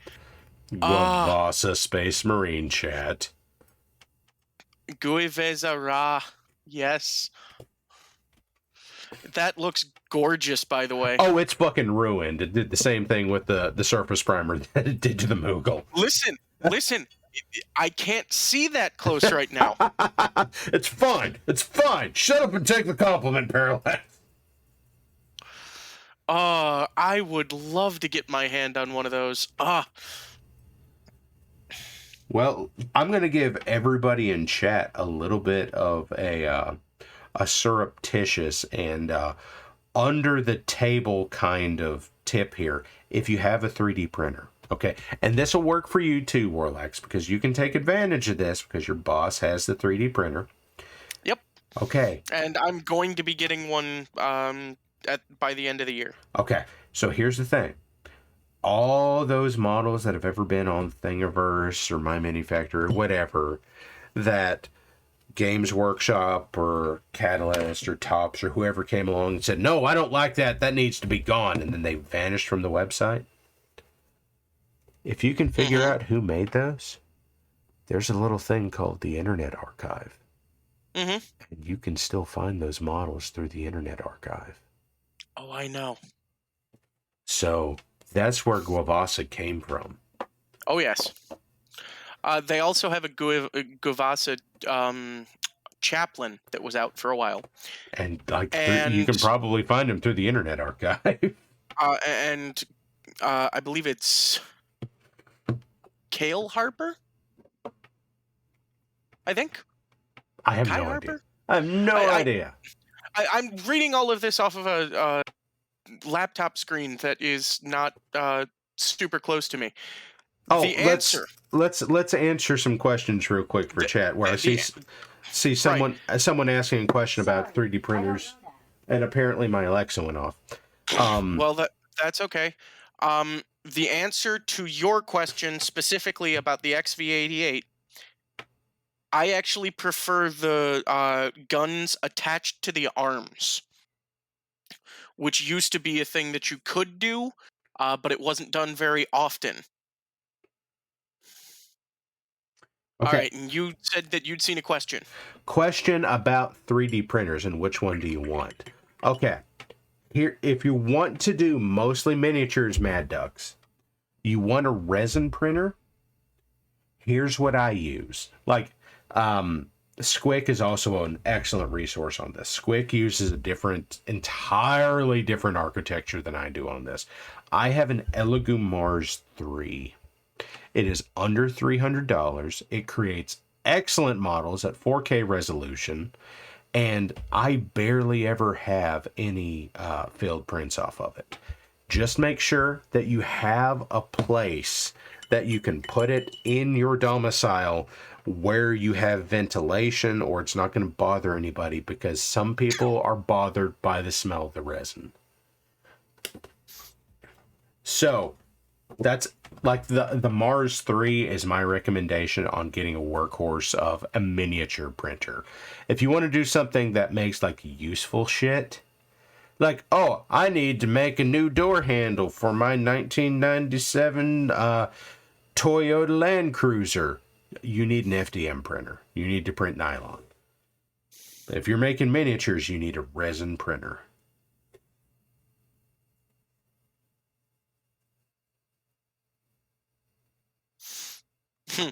Nerf blasters from 3D printers. Okay, yeah, fair enough. I mean, to be fair, we're living in a world where people are making AR-15 uppers from 3D printed materials. So, yeah. Yeah, why not? Why not? We are not getting into that. This is the BPL. We are a politics-free channel. Oh yeah, no. This isn't politics.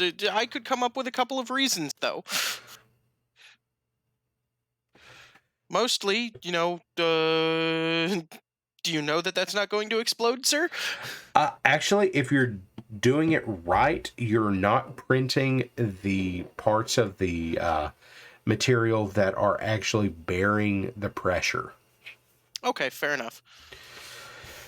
It's just one of those things that would be my serious concern. That's not badly founded.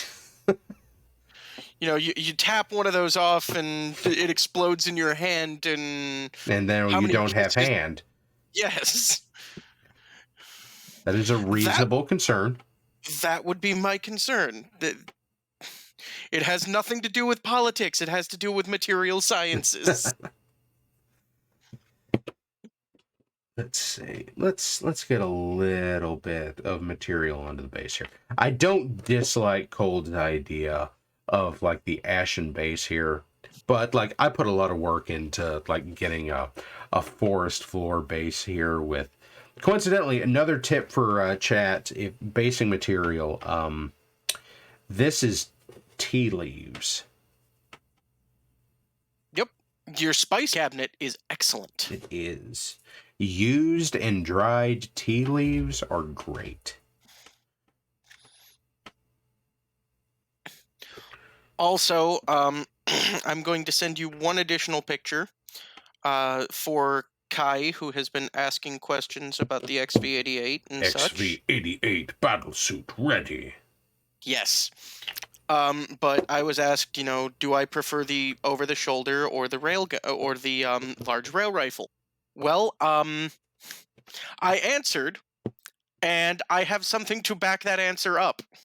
that is currently sitting on my table. Okay, send me the picture and... It was sent. Okay, well, when I remember how to read, I'll get to it. No problem. Spontaneous illiteracy strikes us when we least expect it. Yeah, I got you there. Oh.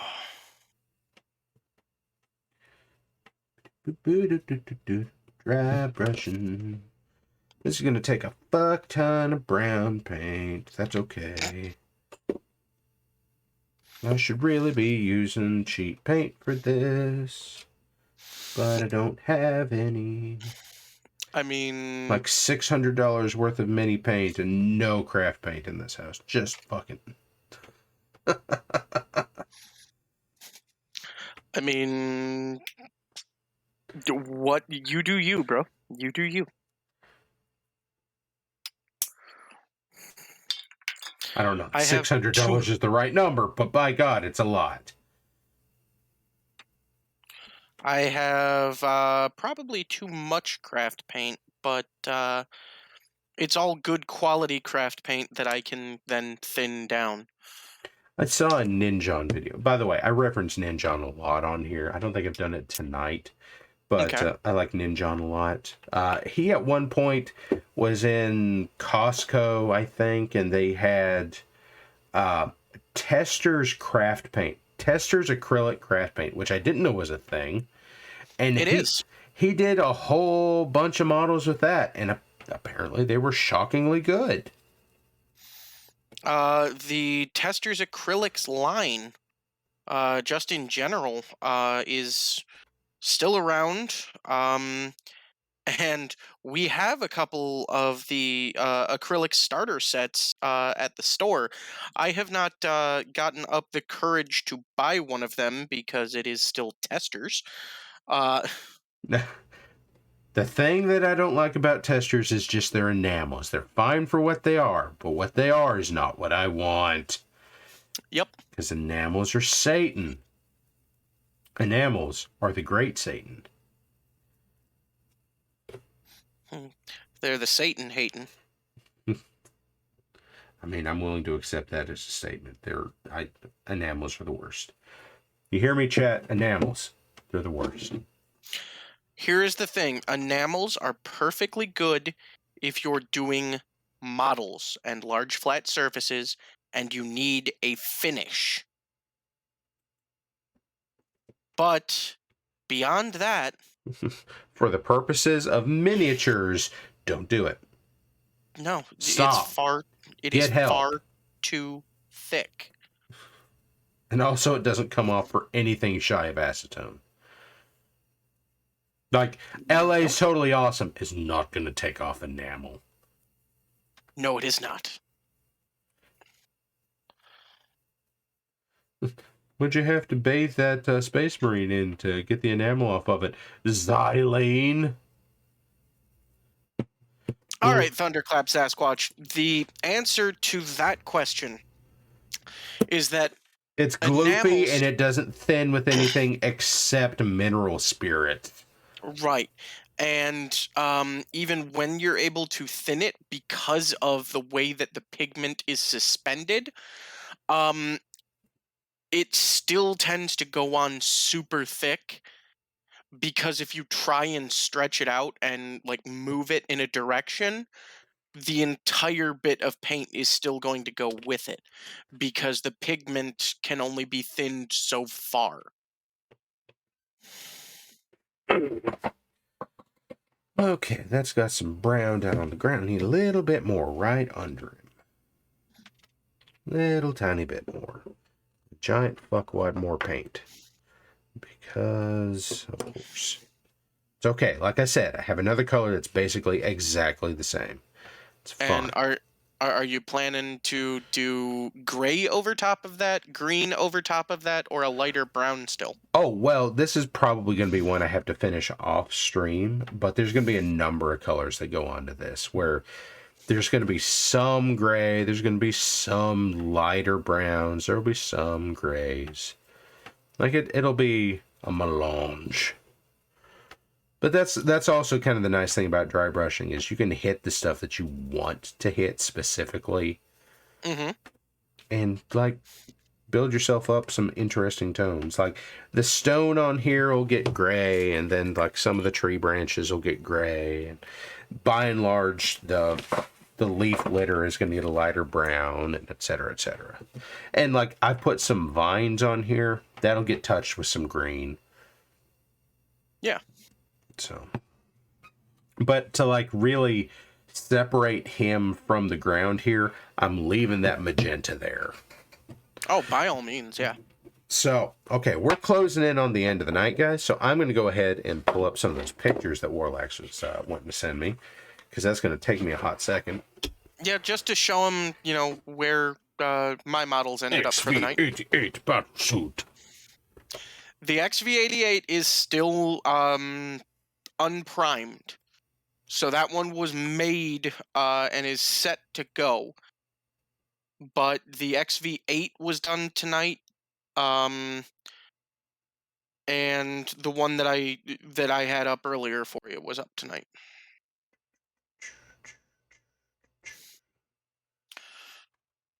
So should I do the Courier next week, or should I do the Clone Commando Space Marine? I mean, that's up to you. I mean, you're welcome to tell them about the treasure trove of shit I sent you if you want to while I get this set up. That's awesome, Gil. Playing Soulstorm right now, and right as I queued up an XV-88, you said that. XV-88. Oh, that is fantastic. Oh. Yeah, as far as the stuff that Warlax, yeah. Uh-huh. Yeah, what'd you do? Yeah. What you got in store there, son? Oh, God. As far as the stuff that Parallax sent me a couple weeks ago, he sent me actually quite a few minis that I did not expect. I do that sometimes. Yeah, and I do appreciate it. One of those is, yes, my tape. Fantastic. One of those is that Centurion proxy that you saw earlier this stream. I also got a Clone Commando as a Space Marine. I feel no compunction about mixing and matching. A lovely Courier from the Fallout New Vegas. Gabriel Angelos that must be assembled. Space Marine. Awesome. No, that was not Gabriel Angelos. Space Marine. An entire Chaos Guard platoon. But a special Chaos Guard platoon. Yes. That you cannot buy. No, you cannot, and they look awesome. They look kind of like Mongol raiders mixed with Mandalorians. I sent him a unit of Solar Auxilia Chaos Guard. And 2 fully painted Blood Ravens Space Marines in Terminator armor. Yeah. That have already begun stealing stuff at my shop. They got to make their own entertainment. Okay, let's go and see what we've got here. Okay, we've got to transform that real quick. Hold on real quick, Parallax. Someone wants you to say, I condemn this world to exterminatus. Oh, I've got to figure out the right accent for that. I condemn this world to exterminatus. Dude, wow, that is not fit to screen there, thing. Or at least that's not... There, I condemn this world to exterminatus. Okay, well, he's wonky. Let's get him turned. Oh, we're scrolling now. Okay. Why are we scrolling? What's going on, OBS? Properties. So, Kai, as an answer to your question... Okay. XV-88. XV-88 battlesuit ready. There you go. So Then that we- one is the XV8. That is standing finished and ready for my game tomorrow. The XV88, that is the side-armed railgun. Okay, and then the last picture here was the mouse that Cold Dog was talking about earlier. That's he's a chunky boy. He is a big chunky tank boy. Yep. Damn.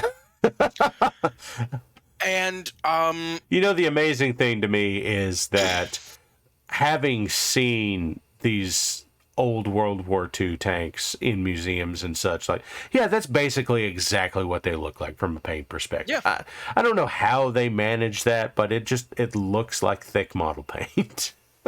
yeah, and in all honesty, Cold was saying that he wasn't happy that it was a little bit too bright. I mean, With just a dark gray wash that would highlight the three-dimensional aspect of it and would tone down the colors. So honestly, I think that would work for him. I think that'd be great. But guys, it is after 11. We are past our time, which, I mean, I don't think anybody's on after us, so I'm not overly concerned about it. But I am thrilled that to be back this week. I'm thrilled that you're back, because that means that I get to be here. Oh, I also get to bring up this. Like, I've got Wendigo here. I'm going to keep working on him through the next week to make sure he's ready to show off next week. I've also got some fun little static grass tufts that I made that I get to put on there like that. Because Nice. don't pay for static grass tufts. They're, let's see, how did I do this? This is literally glue and trimmed bits off of a chip brush. In this case, it was super glue, but you can also do it with hot glue. And you just trim it off and you stick it down in there, and now you've got little static grass tufts for your basin. So, I'm reading what Kai had to say.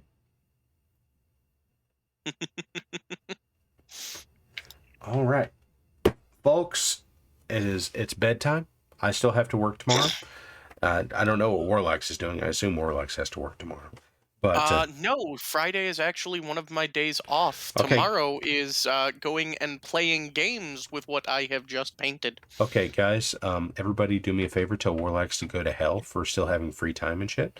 Aside from that, I took school off for the summer, okay? That's the only reason that I have free time. I mean, whatever excuse you have to make.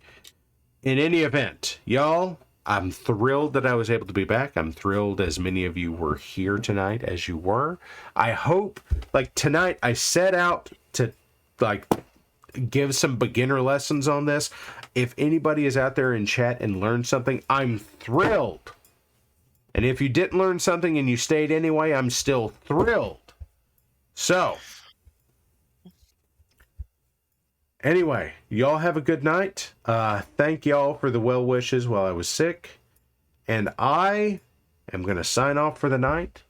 And y'all have a good one. And we'll see you next week. I should be here. Warlax. Have a good night. Later on, y'all.